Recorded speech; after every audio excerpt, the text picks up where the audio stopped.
Before the war came, there was a fragile peace. The plains were still wide, alive and free. Buffalo herds moving like storms, grass bending in waves beneath endless sky, and the Lakota riding with the confidence of a people who believed the land itself breathed with them. Children raced horses along the riverbanks. Elders told stories around warm fires, and warriors hunted not for glory, but to feed the circle of life. But beneath that calm, tensions quietly crept in.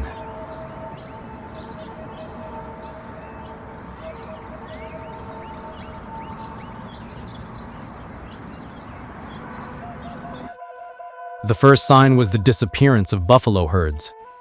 Hunters followed trails that grew thinner every season. Scouts reported white settlers building cabins farther west than they ever had before, cutting trees, fencing land, and killing more buffalo in a week than our people used in a year. Still, the peace held. Barely. Some whites traded with us, some respected our boundaries, but others traveled with greed in their eyes, speaking of gold, railroads, and government claims. Our elders warned, peace with the whites lasts only as long as they have no need for your land. Those words would soon prove true. The fragile peace cracked the day U.S. surveyors arrived in our valley. They came with chains, notebooks, and flags, not rifles, but their presence was louder than gunfire. They walked across sacred ground marking the land for a future army fort, claiming space where our ancestors rested. Chief Red Elk confronted them. "You walk in a place where spirits sleep," he warned. "This land is not empty." But the surveyors did not slow, did not greet us, did not show respect. "Our orders come from Washington," the lead man said. "Construction will begin soon." For the first time, our people felt something sharp in the air. Not fear, not anger, but a warning. A storm was approaching the plains. The balance was shifting, and the fragile peace that held our world together was beginning to die. This was the beginning of the early campaigns. Not with arrows, not with bullets, but with lines drawn in the soil by men who believed paper was stronger than the earth.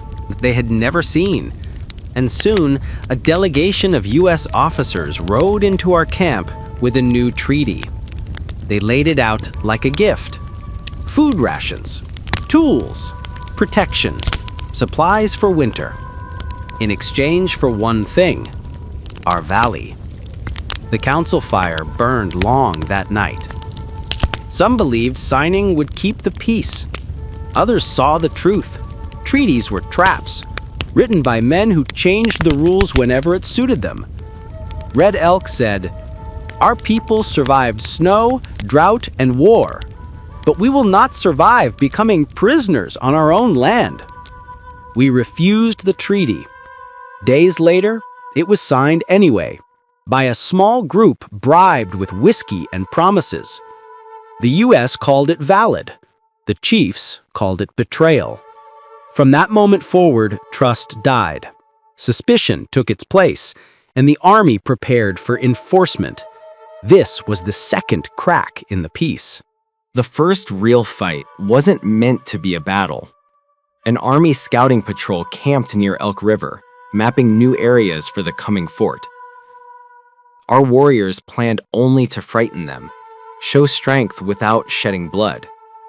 But fear destroys plans.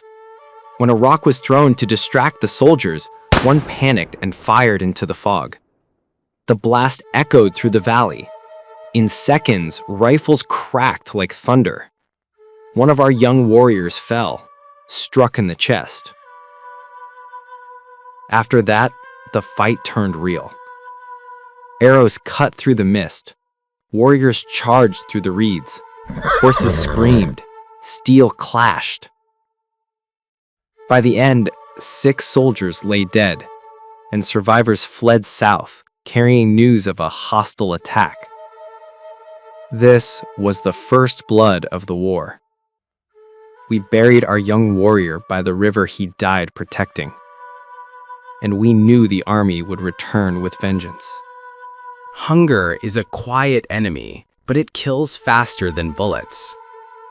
The buffalo herds, once so strong they shook the earth, were being wiped out by white hide hunters.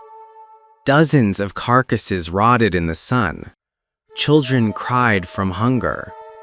Winter loomed like a shadow. Scouts tracked the hunters to the open plains, where they slaughtered buffalo by the hundreds. They took only hides and tongues. The rest they left for wolves. Warriors gathered in council. Red Helk stood and said, "Those who kill the buffalo kill our people." A raid was planned. A message delivered. A necessary blow. The storm that night cloaked our warriors in darkness. Lightning flashed across the plains as they descended on the hunters' camp. Rifles cracked. Men screamed. Wagons burned. When the storm cleared, the hunters were dead, and the message was clear. The Lakota would not starve quietly. But the army saw it differently. They called it murder. Winter came early. Snow fell thick and silent as an army force of 2 companies approached our camp at Broken Ridge. They formed a ring around us.